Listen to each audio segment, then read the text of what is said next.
You are listening to the FTWpodcast.com, where we talk about wrestling in all of its laughable glory. Here's a clip from this week's episode. You can ask us questions by emailing questions at FTWpodcast.com.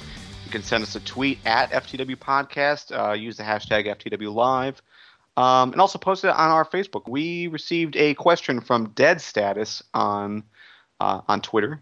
He asked, could the WrestleMania 2 idea work better today? 3 different cards and 3 parts of the world. What do you guys think?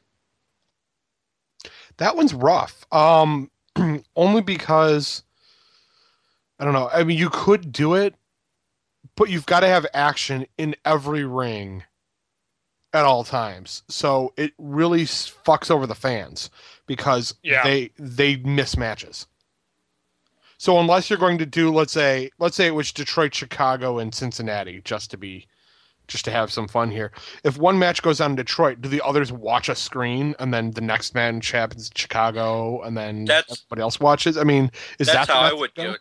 That's how I would do it. I mean, you could easily have like a huge freaking Titantron or something showing fans in Chicago what's going on in Detroit and Cincinnati.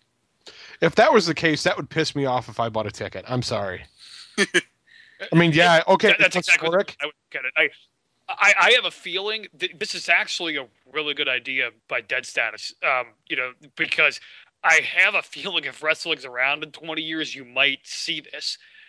But at the end of the day, I think Joe's right. I think you're spending top dollar to go to WrestleMania, and you're not getting to see all the matches. So every blog out there is going to be like, bullshit, I spent $150 on a ticket to be in the 8,000th row of the Sky Dome or whatever, and I didn't even get to see every match, I got to watch some on a screen. But the bottom line is, if it's going to end up being about making money, he brings up a good point. I hope it doesn't happen, but somewhere down the road, he may be right. So that's my 2 cents. The only argument that I have, because I completely agree with you guys, but the only argument that I can find is one of the things that you notice is that from going from match to match, there's a huge opportunity for them for the crowd to lose energy. You have a kick-ass match with CM Punk and Chris Jericho.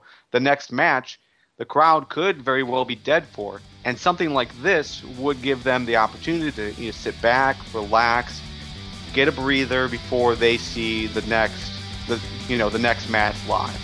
So, just throwing it out there. Well, you've heard our thoughts, but now we want to hear from you.